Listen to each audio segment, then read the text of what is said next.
Baik, selamat datang di video di pertemuan ke-13, di mana pada saat ini kita akan membahas mengenai stres yang dirasakan oleh tubuh kita dan bagaimana psikoneuroimunologi atau PNI membahas mengenai mekanisme tubuh dalam menghadapi stres. Yang pertama, sebelum kita masuk mengenai PNI sendiri, kita harus tahu dulu apa itu stres. Stres itu adalah respon yang bentuknya non-spesifik atau umum yang dilakukan oleh tubuh kita terhadap setiap tuntutan ataupun hal-hal yang dianggap sebagai ancaman. Nah, ancaman ini bentuknya bisa seperti fisik atau psikologis. Kalau fisik bentuknya seperti cedera, atau kalau ancamannya berbentuk psikologis bisa seperti tekanan kerja ataupun deadline. Nah, stres ini sebenarnya bukanlah hal yang buruk ya, karena stres itu bentuknya bisa dalam kadar ringan. Stres-stres yang dalam kadar ringan ini kita kenal dengan istilah eustress, di mana stres ini bisa memotivasi dan meningkatkan performa kerja kita. Namun di sisi lain, stres yang berkepanjangan dan intens itu malah justru berdampak buruk bagi kita. Nah, inilah yang disebut dengan distress. Karena distress ini akan berdampak negatif pada kesehatan kita secara keseluruhan. Nah, sedangkan PNI atau psikoneuroimunologi ini merupakan ilmu interdisipliner yang mempelajari interaksi antara proses psikologis berupa pikiran, emosi, dan juga perilaku, serta sistem saraf, sistem endokrin yang membahas tentang hormon, dan juga sistem kekebalan tubuh kita. Nah, intinya di sini PNI ini adalah keilmuan yang menjembatani mengenai hubungan antara pikiran dan juga tubuh kita.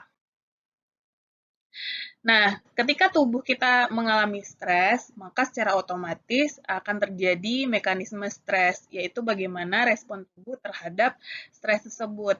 Nah, tubuh kita secara tidak langsung akan membentuk alarm yang berbentuk flight atau fight. Nah, respon terhadap stres ini terbagi menjadi dua ya. Ada yang disebut dengan respon cepat, ini melibatkan SNS atau sistem saraf simpatik dan juga medula adrenal. Yang kedua, bentuknya adalah respon lambat. Nah, ini melibatkan sumbu hipotalamus, pituitari, dan juga adrenal, atau kita singkat dengan istilah HPA axis. Nah, respon dari stres itu tadi, itu kemudian akan berdampak kepada organ-organ dalam kita yang secara tidak langsung juga akan membuat perubahan fisik di dalam tubuh kita ketika kita mengalami stres. Yang pertama yaitu respon cepat. Nah, ini melibatkan sistem saraf simpatik, SNS, dan juga medula adrenal. Biasanya pemicu dari stres cepat ini adalah stres-stresor yang kita rasakan secara langsung dan mendadak. Misalnya, ketika Anda menyeberang, lalu kemudian tiba-tiba ada motor yang berjalan ke arah Anda dengan sangat cepat.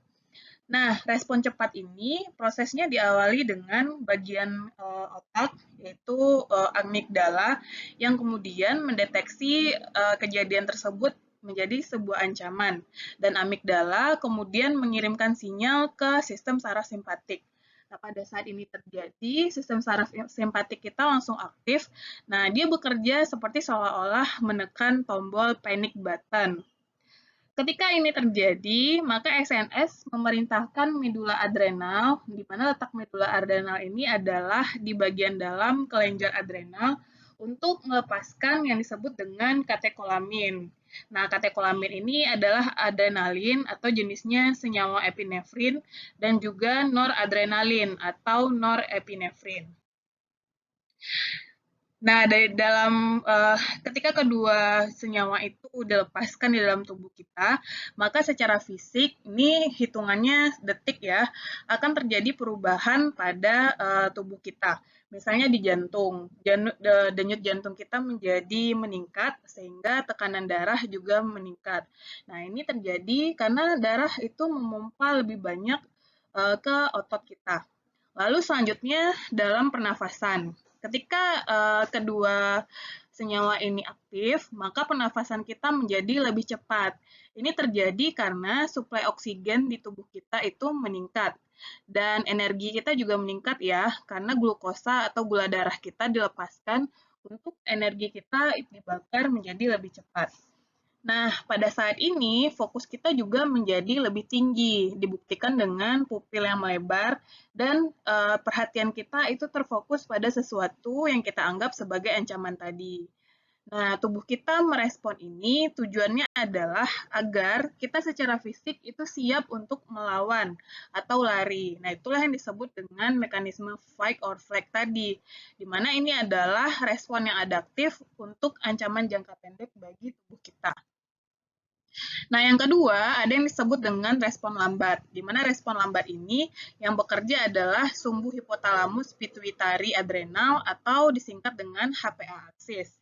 Biasanya respon lambat ini muncul karena stresor yang berlarut-larut atau kronis, atau tadi yang kita kenal dengan istilah distress.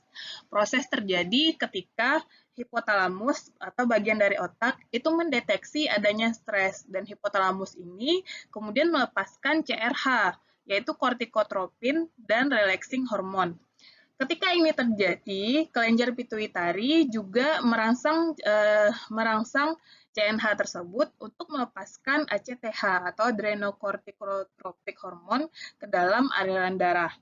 Nah, sedangkan kelenjar adrenal, begitu ACTH itu sampai ke korteks adrenal atau bagian luar kelenjar adrenal, dia akan memerintahkan untuk memproduksi dan melepaskan hormon lain yang disebut dengan hormon kortisol. Nah, apa perannya hormon ini bagi tubuh kita?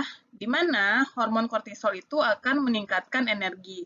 Dia akan memecah lemak dan protein menjadi glukosa atau gula darah. Lalu kemudian peran kortisol ini juga untuk antiinflamasi, yaitu menekan respon peradangan agar tidak berlebihan, dan dia juga berfungsi untuk mengatur sistem lain. Sementara menekan sistem yang tidak penting untuk situasi darurat, seperti pencernaan, reproduksi, dan juga pertumbuhan. Nah, proses ini terjadi dengan tujuan agar tubuh kita itu bisa mampu mempertahankan energi dan kita bisa mengelola stres dalam jangka waktu yang lebih panjang. Nah, dalam proses ini juga terjadi mekanisme umpan balik negatif ya, di mana dalam kondisi normal, kadar kortisol yang tinggi itu akan memberikan sinyal kepada hipotalamus dan pituitari untuk meningkatkan produksi CRH dan juga ACTH. Nah, ini mencegah tubuh kita dari produksi kortisol yang berlebihan. Nah, lalu kemudian ketika kortisol itu berlebihan, maka itu akan berdampak pada tubuh kita, yaitu saat sumbu HPA itu terus-menerus aktif.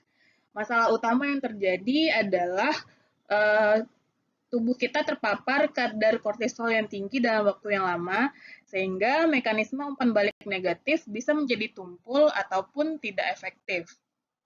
Nah, dampaknya pada sistem kekebalan tubuh yang pertama adalah adanya imunosupresi atau penekanan kekebalan, di mana kortisol dalam dosis tinggi dan kronis itu sifatnya imunosupresif, karena hal ini bisa menyebabkan yang pertama, penurunan jumlah sel T, di mana ini adalah limfosit yang vital untuk melawan infeksi dan juga sel kanker. Yang kedua, itu akan terjadi penurunan fungsi sel B yang memproduksi antibodi, dan yang ketiga adalah penurunan aktivitas sel NK atau natural killer, di mana sel ini yang berperan dalam membunuh sel yang terinfeksi virus dan juga sel tumor. Nah, bayangkan ketika terjadi penurunan dari ketiga fungsi ini, maka orang yang memiliki stres kronis itu lebih rentan terhadap infeksi seperti flu, common cold, dan mungkin memiliki penyembuhan luka yang lebih lambat. Nah, mungkin kalian semua ingat dulu ketika masanya COVID, orang-orang itu dilarang untuk stres ya, karena biasanya orang dengan stres kronis itu mereka lebih drop tubuhnya dalam menghadapi COVID dibandingkan dengan orang-orang yang tidak stres. Nah, ketika ini berlanjut secara terus-menerus, maka akan terjadi yang disebut dengan peradangan kronis atau disfungsi respon, di mana di sisi lain, stres kronis ini dapat menyebabkan disregulasi, yaitu tubuh kita memproduksi sitokin proinflamasi seperti IL-6, TNF-alfa secara berlebihan. Nah, ketika ini terjadi, maka peradangan tingkat rendah yang kronis ini kemudian akan terkait dengan berbagai penyakit. Contohnya penyakit kardiovaskular seperti penyakit jantung atau diabetes tipe 2 atau gangguan autoimun dan bisa juga depresi. Nah, di dalam pembahasan ini akhirnya kita bisa melihat bahwa selain hal tersebut juga ada dampak pada sistem saraf dan kesehatan mental. Yang pertama kita bahas dari struktur otak, di mana kortisol yang berlebihan itu dapat merusak sel-sel di hipokampus kita atau area otak untuk memori dan pembelajaran. Nah, ini wajar ya, ketika orang yang mengalami stres berat, maka memorinya akan terganggu dan konsentrasinya juga akan terganggu, sehingga akan sulit baginya untuk memahami sesuatu. Yang kedua, dalam perspektif mood dan emosi. Ketika terjadi ketidakseimbangan kimiawi di otak, maka itu akan memperburuk gangguan kecemasan dan depresi yang dialami oleh individu.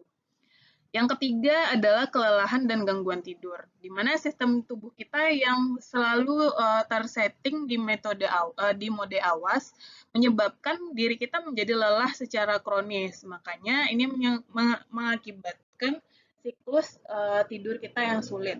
Bisa jadi kita menjadi sangat sulit tidur ataupun terlalu banyak tidur. Nah, selain itu, stres juga berdampak pada sistem kardiovaskular. Sistem kardiovaskular itu berarti peningkatan denyut jantung dan juga tekanan darah yang terus-menerus, sehingga ini dapat merusak pembuluh darah dan meningkatkan risiko hipertensi, serangan jantung, dan juga stroke.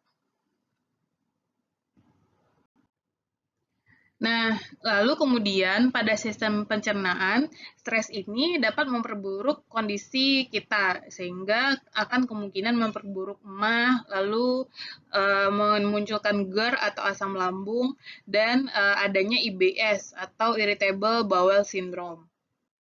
Selanjutnya, stres juga akan mempengaruhi sistem lainnya. Salah satunya adalah reproduksi. Ketika stres terus-menerus, itu mengakibatkan siklus haid menjadi tidak teratur, atau pada laki-laki itu akan terjadinya disfungsi ereksi dan menurunkan libido. Nah, di sisi lain, orang-orang yang stres itu akan memicu permasalahan kulit seperti jerawat, psoriasis, dan juga eksim. Nah, dari sini kita bisa simpulkan bahwa stres itu sendiri adalah respon biologis yang berbentuk mekanisme normal dan perlindungan diri di tubuh kita. Inilah yang membuat kita mampu untuk bertahan hidup dan kemudian stres itu dimediasi oleh sistem saraf simpatik dan juga sumbu HPA.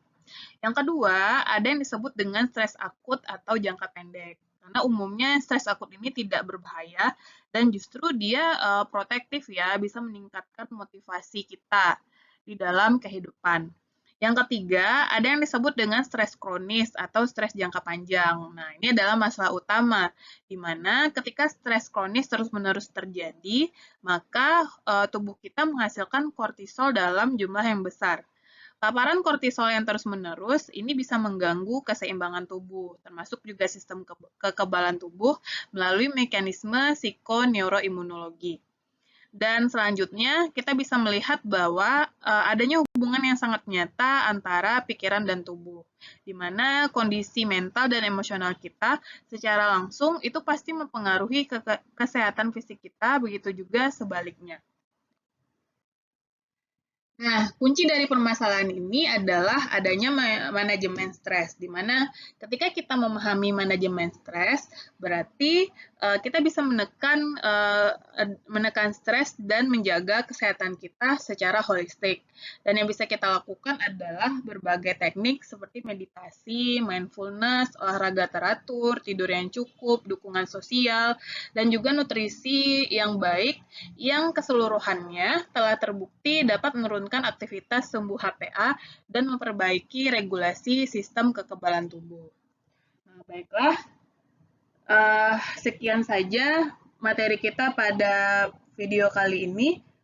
Kita akhiri dengan bahwa kesimpulan saat ini adalah dengan memahami bagaimana stres bekerja di level biologis, kita jadi lebih sadar betapa pentingnya mengelola emosi dan pikiran, di mana merawat mental sama pentingnya dengan merawat fisik. Kalau kita bisa kelola stres dengan baik, tubuh kita pun akan ikut sehat. Terima kasih sudah menyimak. Saya akhiri. Assalamualaikum warahmatullahi wabarakatuh.